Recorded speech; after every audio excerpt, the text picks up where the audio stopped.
Murder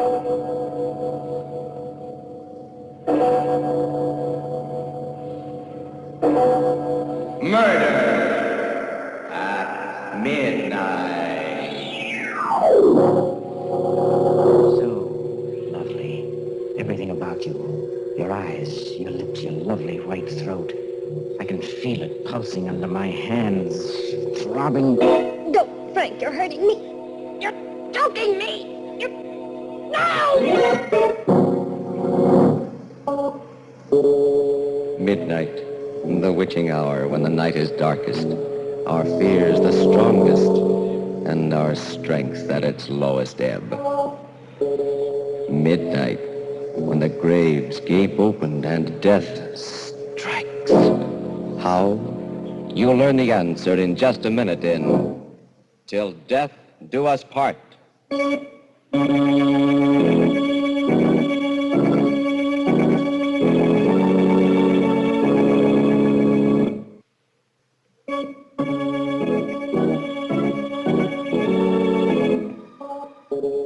And now, Murder at Midnight. Tales of mystery and terror by radio's masters of the macabre. Our story by Joseph Ruscoll is Till Death Do Us Part. I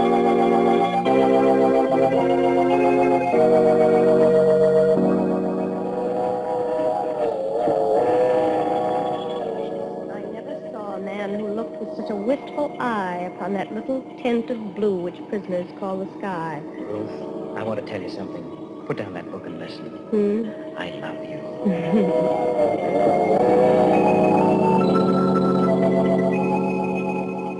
Some love too little, some too long. Some sell and others buy. Some do the deed with many tears and some without a You sigh. hear me, Ruth? I love you. Some do it with a bitter look. Some with a flattering word. Professor Clark. Yes, Professor Clark. Love me, darling. Wildly? Put the book away. Almost there now. Bridal suite waiting. Oh, Frank. Promise you'll always love me. Till death do us part.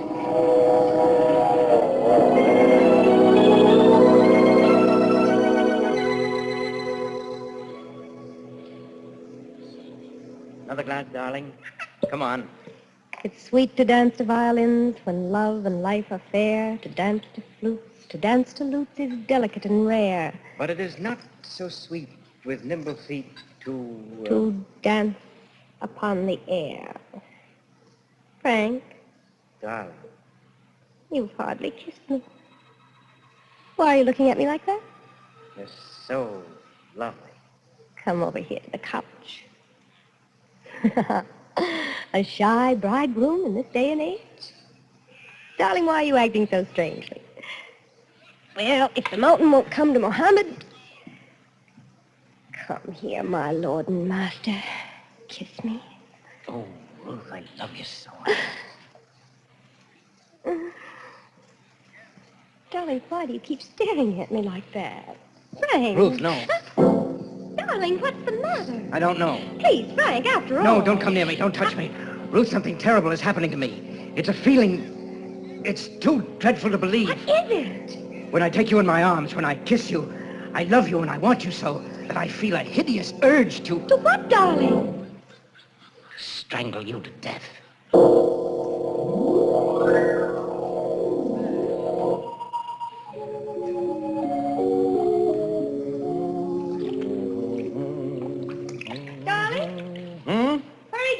Just brought in breakfast. What are you doing? Shaving. Finishing up now. Morning, Professor. Morning, Professor. Life is wonderful. Wonderful. Now? Thank you. Leave us enter the parlor, husband. Yes. Leave us eat, my bride. Ah! What feast is this that tempts me palate? Fall to, spouse. Ah! Citrus, my favorite ice squirt. I'm so happy I feel like dancing. It's sweet to dance to violin. Yes, that's right. How's it go? It's sweet to dance to violin. When love and life are fair. Eat, dear. What's wrong? I guess I'm not very hungry. Frank, you're thinking of that incident last night again. You are, aren't you? How could I have said that to you? I can't understand it. What got into me? Now, darling, you're to forget it. Don't talk about it anymore. Don't even think of it. It was just your little joke. Some joke. Wonder I didn't frighten you to death. Well. The funny thing is, the next minute I was laughing at myself, and so were you. But when I said it, Ruth, I can't explain it. I can't eat now. Frank. It was like an obsession. Yes, that's it. It was an obsession. Ruth, you're a psychologist. What does it mean? To have felt that horrible urge to do that to you. To you, I must have been mad. Now, darling, don't say that. Don't spoil our honeymoon with this nonsense. You'll be talking things into yourself. I don't know what it is. Your nerves are on edge from your accident, that terrible crash just 3 months ago. Please, Ruth, please. I don't want to think about it. I can still see it, that horrible, twisted wreckage. Well, you're lucky you're alive. Be thankful I am. She was hitting 80, showing off. I couldn't stop her, that daffy little sister of yours. Darling. I'm sorry, dear. I'm sorry. I dare say I felt as awful about it as you did. Brilliant student, could have been one of my best if she'd ever opened a book. The poor kid, what a way to die. Maybe if I hadn't accepted a lift to town, who knows, she might still Now, be... please, darling, let's forget it. It's not good for you. You haven't been at all yourself ever since then. No, I haven't. Have I? Well, everything has its compensation, dear. After all, that's what brought us together. Closely, I mean. Yes, that's right, in the hospital. But you were an angel. Oh. Well, you were just an angel from heaven, the way you helped to nurse me through all that time. When I was only half conscious, nursed me and read to me. Read to me. Yes, the way you read to me. Why do you say it's like that, Frank? Well, I don't know. There's something you read to me over and over when I was barely conscious. I've heard it ever since, deep down. I can't seem to recall it, but I feel that it had something to do with my crazy behavior last night. A line. It's still with me. It never seems to leave me. It seems to make me want to do something horrible. Now, Frank, stop talking. You're ill again. You're pale as a ghost. What is that line? I've got to know. Please, darling, please, stop shouting. I'm with you. Your love is with you. Now kiss me, dear. Hold me tight. Oh, so lovely. Everything about you. Your eyes, your lips, your lovely white throat. I feel it pulsing. I can feel your throat pulsing, darling, in my hands. Pulsing. No, Frank, you're hurting me. Oh, you're choking me. No!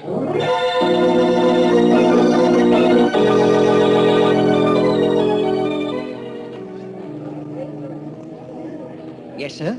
I'm checking out. Room number 438. Call me a cab. From the bridal suite? Well, just a moment. Is something wrong, sir? You and your wife just checked in last night. Any complaint? No complaint. Just call me a cab. Oh, an emergency. What business is it of yours? Where's another hotel? Why, you'll find it very difficult in New York without a reservation. And if you and your wife... I'm checking out. Who said anything about my wife? She's better off without me, do you hear? Well, what are you gawking at? She's very lovely, remember? Would she make a nice corpse in a bridal suite? Oh, go to the devil.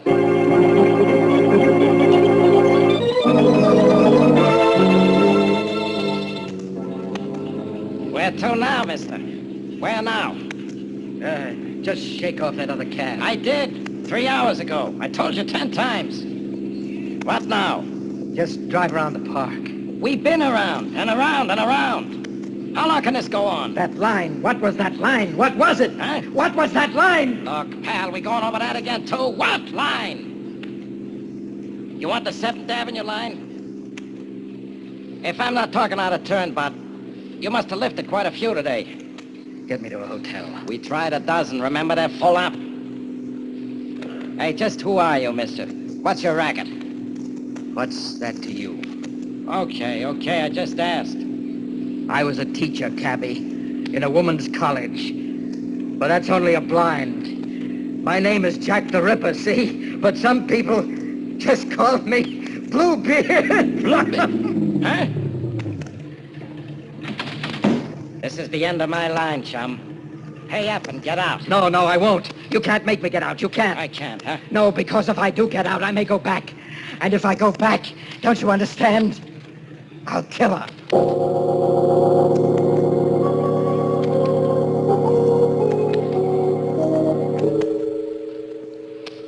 richer, for poorer, in sickness and in health, till death do us part. A bridegroom, dazed and obsessed, standing on a city street, fearing to return to his bride, because he knows if he does, it will mean murder at midnight.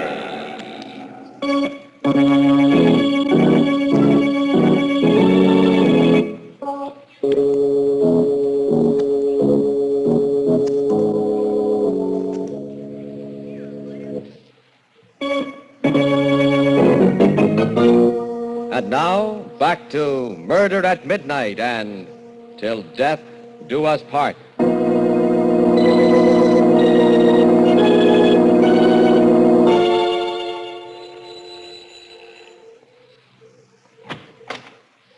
Yes? What do you want? Good evening, sir. My name is Bluebeard. You're the proprietor of this charming boarding house. You're drunk. Forsooth 'tis true. May I tarry the night? No vacancies. Go on now, get on your way.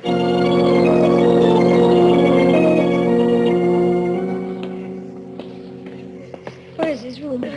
Top floor, rear, Mrs. Clark.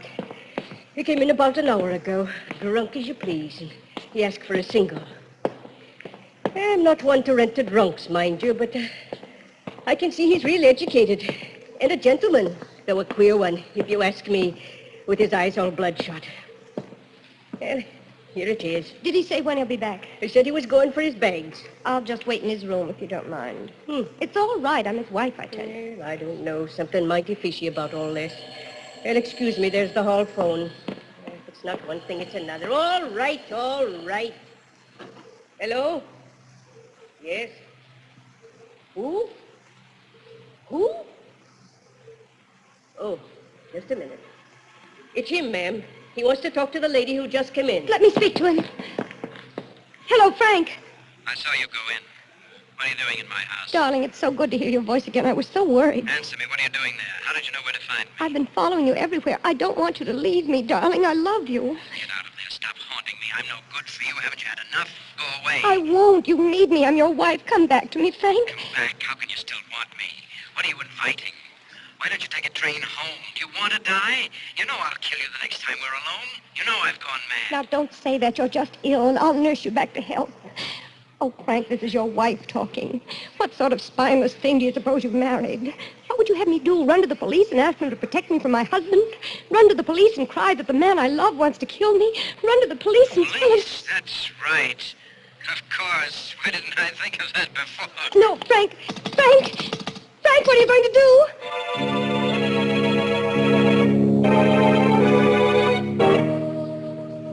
Have a seat, Mrs. Clark. What is it you want of me, Inspector Wade? Why was I called here to the police station? You've no idea? No. Oh. Is he here, my husband? He told you? But I thought he was just drunk. Oh, I told him not to come here. I told him not to. Then it's all true? This beats anything I've ever heard. Man loves wife so much he wants to strangle her. Kisses her. Gets an irresistible yen to choke her to death. And on their honeymoon. You want to prefer charges? Prefer charges? What for? Well, attempted homicide ought to cover it. I won't. He's my husband. I love him. I'll stick by him no matter what. But he ought to at least be sent to Bellevue for a mental... Oh, no, you won't. There's nothing mentally wrong with Frank. Nothing at all. It's simply nerves, the result of an accident he had recently. This really takes the cake. Mrs. Clark, another thing that puzzles me. Yes? He kept raving about a line when he staggered in here, as if it were life or death. A line of poetry he couldn't remember. Wanted me to tell him what it was. Confidentially, I've only read one poem in my life. Now, what's that all about? I haven't the vaguest notion, Inspector. Just part of his neurotic state, I suppose. When we get back to our hotel room... What? You want him back after what happened? Yes. Don't you see, I must cure him of that awful obsession. Who else can do it but me? I'd like to see him now, Inspector. Please release him to me. I'll take the consequences. He's not here. Not here? No.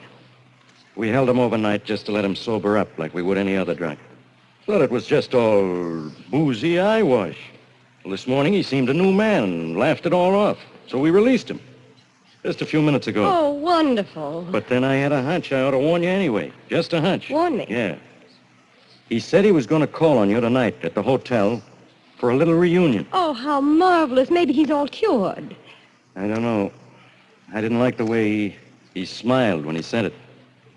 Mrs. Clark, after what you just told me, I think I ought to have him picked up again. You'll do no such thing. It's taking your life in your hands.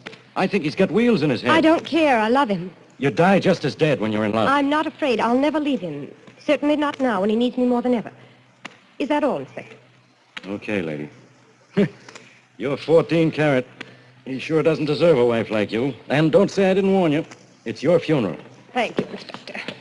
Goodbye. Oh, Mrs. Clark, there's one more thing perhaps I ought to tell you. Yes? When I released him just a while ago, he said something else that puzzled me. That being in jail had suddenly given him revelation. He smiled very queerly when he said it. Oh? I think maybe he found that line of poetry, Mrs. Clark.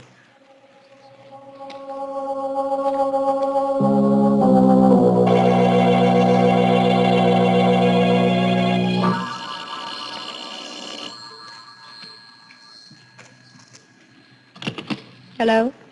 Ruth, Where are you, Frank? in the lobby. Come up. I don't know exactly what your game is, my sweet bride, but I'm warning you. I've had a revelation. I know. It's high time. I'm going to finish it, Ruth, this time. You asked for it. Come up, Frank. Sure? Sure. Your funeral.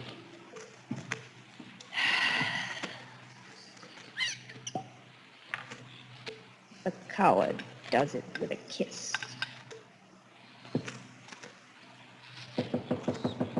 Come in, Frank. The door's open. Throwing a party, my dear? Yes, Who's invited? you and I. What are we celebrating? An uninvited guest at our honeymoon. Death has come with you, hasn't it, this time? Yes. Shall we drink to him? Why not? Do you still love me, Frank? Yes, I still love you. But I love you better when you're dead for what you've done. How much do you know? Not enough. It came to me in jail last night. The jail had something to do with it. How, I still don't know, but enough to make me remember something you whispered in the hospital when I was just coming to. You said, "I'll get my revenge, Frank. Do you hear me? I'll get my revenge." Splendid. A from memory. What else? Enough to make me realize that you hate me and have always hated me, although you pretended otherwise. Brilliant. Say loved and hated you. Go on. And that somehow, I don't know myself in what way, but I'm sure it must be a very clever way, as your psychology students would agree, you've been coldly, deliberately torturing me, trying to make me think myself a maniac, or have others think so. Close enough. Why, what I can't understand is why you did it, or why you weren't afraid that I'd really murder you. You'll soon find out. And I'm convinced now that you've done it all with a single line. A single line of poetry. In my jail cell, I was sure of it. The very walls seemed to tell me, I don't know why, that it was a line that you kept reading to me at the hospital, over and over and over again, that made me think I wanted to kill you. And what was that line? That's what I'm going to find out. Right now. Don't come any closer, Professor. You know, it's perfectly ridiculous. Looking at you now, close to you where I can almost touch you, that crazy obsession is still with me. I laugh at it intellectually. I know that you've tricked me into it by some very obvious power of suggestion, but I still feel that way. Don't come any nearer. I'm warning you. Isn't it eerie? I still love you and can strangle you for my love. And will. Stay where you are. You're not going to kill me, darling. I'm going to kill you. Now, do you see why I wasn't afraid of you? That gun. You've had it all the time. Correct, my love. Right here in the wine table drawer. I've planned this all along, Angel, from the very first. Before we were even married. Yes, your intuition was right. From the day you and my little sister were brought to the hospital after the accident. From the day she died, and the doctor said you'd pull through. I planned it all. And it's worked out like a perfect equation every step of the way. Why? Why? I had to commit the perfect crime, and I've done it. Even the police will testify that it was self-defense against a homicidal maniac. And when they find you here with a bullet in your head, they'll congratulate me. But what's this all? I still don't It had to be the perfect crime because I must go free. You see, one life has already paid for yours. And quart for quart, your blood is worth no more than my family's. I don't understand this at all. What did I ever do? You killed my sister. I killed her? She told me before she left on that drive with you that she was going to crash the car. She left before I could stop her. She told me everything, Frank, including what you'd done to her. Everything. I see. So that's it. Well, I don't suppose it would be of any use my trying to convince you. No use. I've waited a long time for this moment. Revenge is sweet. And it was such fun to torture you. I used a weapon I knew. Of course, it was power of suggestion. Sure, you guessed it. But what a pity you don't know the line yet. What was it? What was it? Tell me. Tell me. Don't keep me in torture. Keep back. Think hard, Frank. Think all around it. What about a jail and the revelation it gave you? What about a famous poet who wrote a famous poem while in jail? Why? Yes? Oscar Wilde. That's it. Yes, that's it from Oscar Wilde. A ballad. Of course, a ballad. The Ballad of Reading Jail. How could it ever have escaped me? Why, you witch, you've even been reading from it on our honeymoon. But what part? What verse? What line? What was the line? Don't take another step or I'll pull the trigger. Give me the line, I say. I still can't think of the line. Keep back or I'll shoot. Oh, no, you won't. One more step and I'll shoot. Tell me that line or I'll kill you.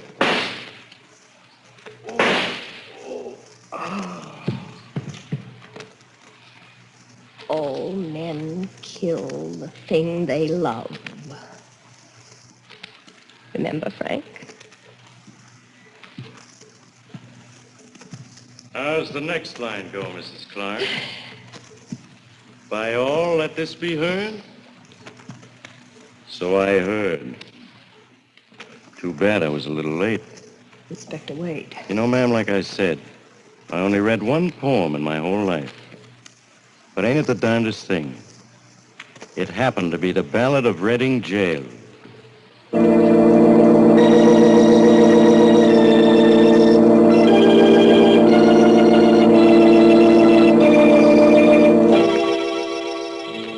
Till death do us part. A honeymoon in the bridal suite. Red wine spilled on the table. And red blood on the floor as the clock strikes 12 for murder at midnight.